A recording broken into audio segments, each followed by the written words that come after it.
आपको मोदी जी ने 15 लाख रुपए दिए हैं? एक नहीं मिलेगा आपको। 15 लाख रुपए का सूट पहन लिया मोदी जी ने। हेलीकॉप्टर में से भी रुपये मार लिए।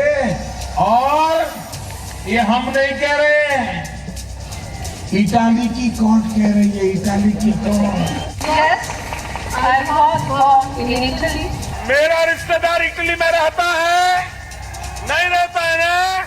अब वहां की कोर्ट ने कहा कि हिंदुस्तान की पिछली सरकार में कुछ लोगों ने पैसे खाए हैं। The sole objective of Prime Minister Modi is to indulge in character assassination of their political opponents. அனைத்து இந்திய அண்ணா திராவிட முன்னேற்ற கழகம் மட்டும்தான் एक ही पार्टी ऐसी है, भारतीय जनता पार्टी, जो यहाँ सरकार बनाएगी तो एक भी बांग्लादेशी घुसपैठिया घुस न पाए।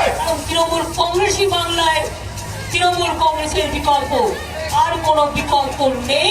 कांग्रेस भ्रष्टाचार करने का अपना स्वभाव नहीं छोड़ती और कम्युनिस्ट हिंसा करने का अपना स्वभाव नहीं छोड़ते।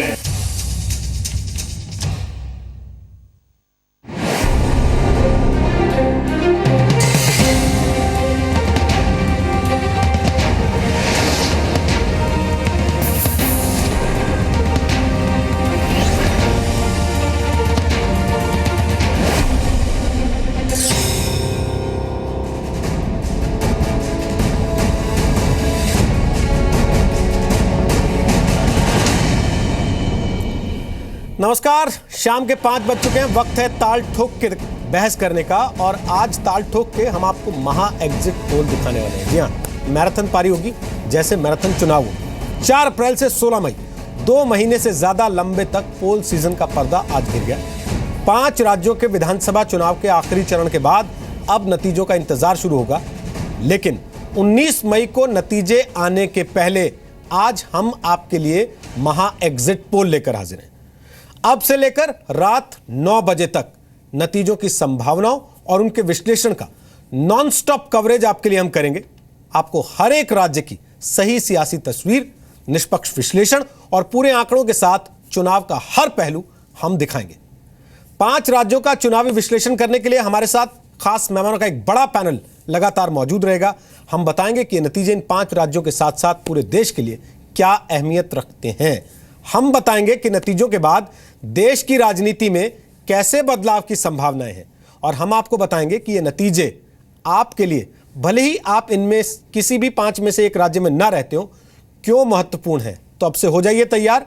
आपको कोई एग्जिट पोल देखने के लिए चैनल बदलने की जरूरत नहीं है, क्योंकि सारी एजेंसियों के, सारे टीवी चैनल्स के एग्जिट पोल एक साथ एक जगह लगातार हम आपको दिखाएंगे, जैसे जैसे ये एग्जिट पोल्स के आंकड़े हमारे पास आने शुरू होंगे।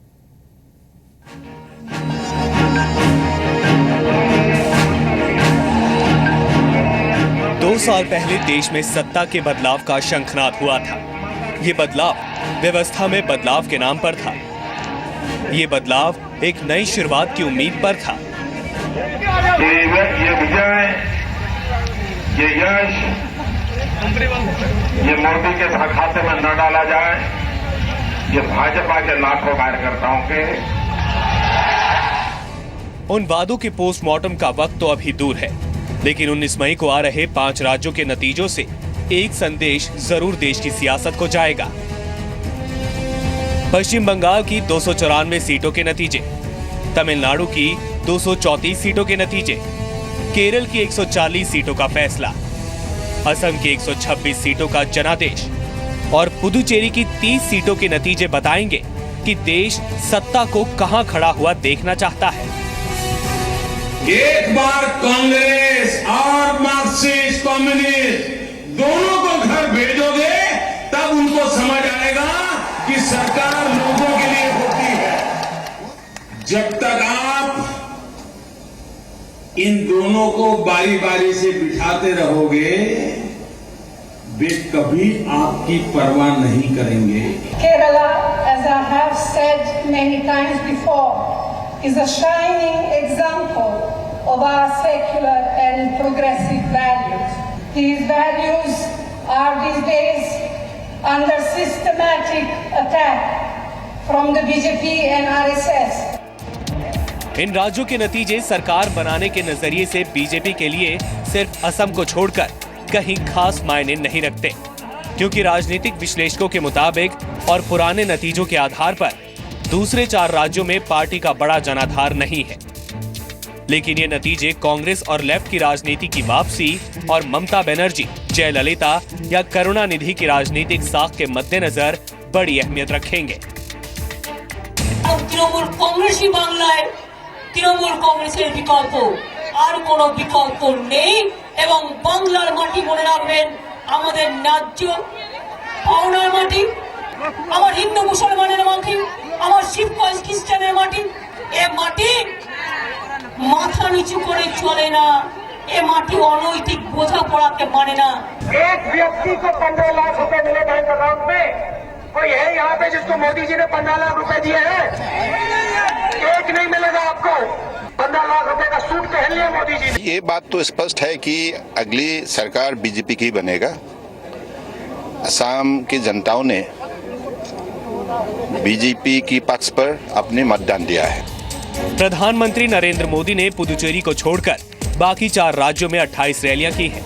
जाहिर है मोदी समझ रहे हैं कि नतीजों को उनकी सरकार को लेकर जनता में बनी छवि के साथ जोड़ा जाएगा और इसी छवि के आसरे विपक्ष अपने भविष्य को आंकेगा।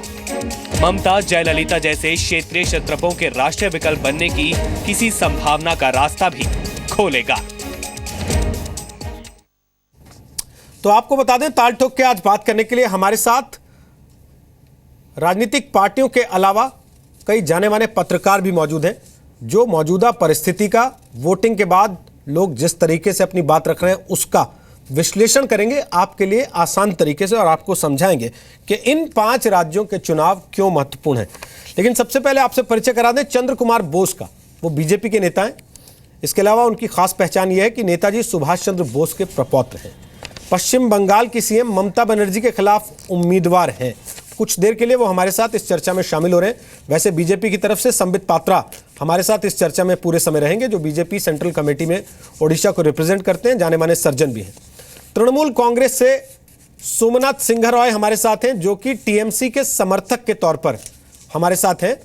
अक्सर आपने उनको देखा होगा टीवी चैनल्स पर, वो मीडिया में टीएमसी का पक्ष रखने के लिए आते हैं। सुमंत भट्टाचार्य हमारे साथ यहाँ स्टूडियो में मौजूद हैं, वरिष्ठ पत्रकार हैं, इंडियन एक्सप्रेस, जनसत्ता और आउटलुक से जुड़े रहे हैं, विश्व कबीर विचार मंच के अंतर्राष्ट्रीय महासचिव भी हैं। हमारे साथ विनोद मेहता जो वरिष्ठ पत्रकार हैं, जनमतइंडिया.com से वो जुड़े हुए हैं, असम की राजनीति को बेहद करीब से जानते हैं।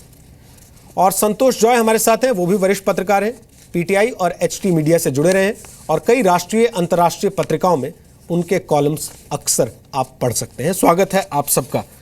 तो अभी सबसे पहले मैं आप तीनों से एक कमेंट लेना चाहता हूं, क्योंकि आप कबीर विचार मंच से भी जुड़े हैं सुमन जी। तो कबीर जैसी तो कोई बात दिखी नहीं पूरे चुनाव प्रचार के दौरान। जिस तरीके के भाषण, जिस तरीके की बातें, जिस तरीके के बयान, जिस तरीके के जुबानी हमले हमने सुने हैं अभी एक रिकॉल के तौर पर, आपको लगता है कि इन चीज़ों का कोई असर पड़ता है चुनाव में? देखिए, मुझे तो ये लग रहा है कि जो आपने कबीर साहब के जरिए सवाल को उठाया है, तो मैं पहले तो ये कहना चाहूँगा कि कबीर साहब एक लोकहित के क्रांतिकारी प्रवक्ता थे और ये हुकूमत की लड़ाई हो रही, सीधे सत्ता की लड़ाई हो रही है। अगर बहुत संक्षेप में कहूँ तो इस पूरी चुनाव में ये एक बड़ी क्राइसिस है कि जनता से जुड़े हुए जो बहुत ही गंभीर सवाल हैं वो दरकिनार हो गए। और आप देखेंगे, चाहे बंगाल हो, चाहे तमिलनाडु हो, चाहे केरल हो, वो पुराने मुद्दे एक तरह से रिपीट किए जा रहे हैं और एक पॉपुलिस्ट किस्म के लगातार ये दिए जा रहे हैं कि कैसे जनता को ज़्यादा से ज़्यादा आकर्षित किया जाए। दीर्घकालीन नीतियों में कहीं कोई बात नहीं हो रही है। संतोष जी, आपको लगता है ऐसा? देखिए, चुनाव का मतलब होता है ऑडिट ऑफ द गवर्नमेंट। जिस सरकार ने 5 साल सरकार चलाई है, जिस पार्टी ने, उनका ऑडिट हो, जनता उनसे सवाल पूछे और अगर उन्हें परफॉर्म नहीं किया उन्हें धक्के मारकर बाहर निकाले। चुनाव यही होता है। पर ये हमारे देश की राजनीति कि परिपक्वता की कमी तो नहीं कहूँगा, पर कहीं कुछ सालों से ये एक रहा है कि इमोशंस के बेसिस पर चुनाव लड़ा जाता है और कहीं ना कहीं जो बेसिक मुद्दे हैं कि जो जिनको चुनकर भेजा था, जिनको कमान दी गई थी, क्या उन्होंने देश के लिए और उस राज्य के लिए कार्य किया या नहीं किया, ये ऑडिट रह जाती है और जो चुनावी शगुफे होते हैं उस पर बहस शुरू हो जाती है। तो ये इस 5 राज्यों के चुनाव कैंपेन में भी हमने देखा। लेकिन जनता क्या इन सबसे परे बाहर निकलकर बूथ पर जब चुनाव वोट देने जाती है तो इन सब शोरगुल से ऊपर उठकर क्या अपने विवेक के हिसाब से इलेक्शन में अपना वोट देती है या नहीं देती, ये जरूर रिजल्ट पर 19 तारीख को हमें देखने को मिलेगा। और बहुत हद तक नरेंद्र मोदी जी की पिछली परफॉर्मेंस और नरेंद्र मोदी की बीजेपी के ऊपर एक बहुत बड़ा मैंडेट है ये 5 राज्यों का। पर एक चीज तो देखनी पड़ेगी ना विनोद जी, 2016 में इन 5 राज्यों में नरेंद्र मोदी का नाम आज जो है तोला जा रहा है कि भाई इनका परफॉर्मेंस कैसा रहा। 2014 में जब उनकी सरकार आई थी उनका कितना स्टेक था इन 5 राज्यों में, ये भी तो देखना पड़ेगा। नहीं, आप बिल्कुल ठीक कह रहे हैं। इन 5 राज्यों के चुनाव में जो भी मैंडेट आए उसको केंद्र के साथ हम तुलना नहीं कर सकते। हर राज्य के अपने एक क्षेत्रीय मुद्दे होते हैं। असम में अलग मुद्दे हैं, बंगाल में अलग मुद्दे हैं, तमिलनाडु में अलग मुद्दे हैं, हम उनको माइक्रो लेवल तक भी डिस्कस कर सकते हैं। बट सवाल ये है कि उसको नरेंद्र मोदी के साथ लिंक क्यों किया जाए, आपने एक सवाल उठाया। क्योंकि प्रीवियसली अगर आप लोकसभा के रिजल्ट भी देखो तो जो मैंडेट उनको उत्तर भारत से मिला वो उनको बंगाल से नहीं मिला, जो मैंडेट उनको गुजरात या राजस्थान से मिला वो मैंडेट उनको असम से नहीं मिला। हालांकि असम से उनको अपेक्षा से ज़्यादा सीटें मिली। तो प्राइमरी इंडिकेशन ये है कि वो असम में पेनिट्रेट कर गए।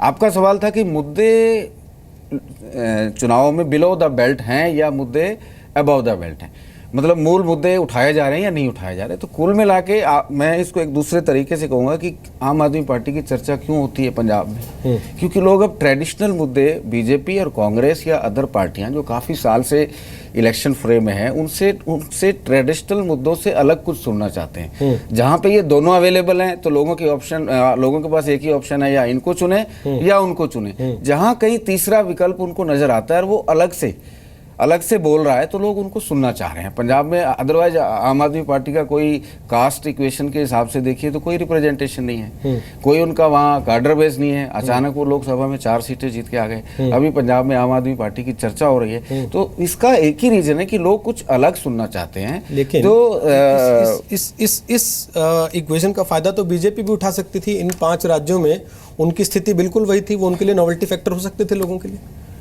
वहाँ मुझे लगता है आप बिल्कुल ठीक कह रहे हो, लेकिन बीजेपी ने वहाँ अपनी जो ट्रेडिशनल पॉलिटिक्स है उसके अलावा नया कुछ नहीं किया। आप उसको एग्जाम्पल पे असम पे ले लीजिए। असम में लोग क्या चाहते थे? असम में लोग चाहते थे कि कांग्रेस को बदला जाए, बदलाव चाहिए। बदलाव क्यों चाहिए? स्लो है, करप्शन है, 15 साल से एक ही पार्टी रूल कर रही है। कुछ चेंज हो जाए तो हो सकता है कुछ हमारे लिए अच्छा हो जाए। लेकिन वहाँ बीजेपी ने क्या किया? बीजेपी ने वहाँ हिंदू वर्सेस माइग्रेंट बांग्लादेशी का मुद्दा उठाया। बांग्लादेशी आपसे बिल्कुल अलग हो गए। हिंदू पोलराइज हुए या नहीं हुए ये ईवीएम में बंद है, 19 तारीख को पता लगेगा। लेकिन एक कंसोलिडेट तरीके से विकास के मुद्दे को जिस तरह से रिप्रेजेंट करना चाहिए था, जो आपने सवाल पूछा ही उसी का जवाब है। अगर वो उस मुद्दे को बहुत अच्छे से रिप्रेजेंट करते कि कांग्रेस ने कुछ नहीं कर पाई और हमारे पास ताकत है, दिल्ली में भी ताकत है, आप हमें ताकत दीजिए, पूरी तरह से ताकत दीजिए, हम विकास करेंगे। जहाँ पे आसाम बहुत पीछे छूट गया, इसमें कोई डाउट नहीं है, आसाम काफी पीछे छूटा हुआ है डेवलपमेंट में। अगर एक ही मुद्दा होता स्ट्रेट तो शायद बीजेपी के लिए रिजल्ट बहुत अच्छे होते। ज्यादा से ज्यादा वो ये करते कि बांग्लादेश के मामले में थोड़ी सी साइलेंट वाली पोजीशन में चले जाते हैं, ना इफ एंड ना यस ना नो। तब भी जो है इतना ज़्यादा पोलराइजेशन बीजेपी के खिलाफ वहाँ मुस्लिम एरिया में नहीं होता, क्योंकि मुस्लिम में भी एक जो यूथ आ रहा है, जो नई जनरेशन आ रही है, वो विकास के पक्ष में वोट करना चाहती है। आप उत्तर प्रदेश में देखिए, मुस्लिम ने वोट किया मोदी को। अगर मुस्लिम ने वोट नहीं किया होता मोदी को तो 73 सीट्स कैसे आती आउट ऑफ इट।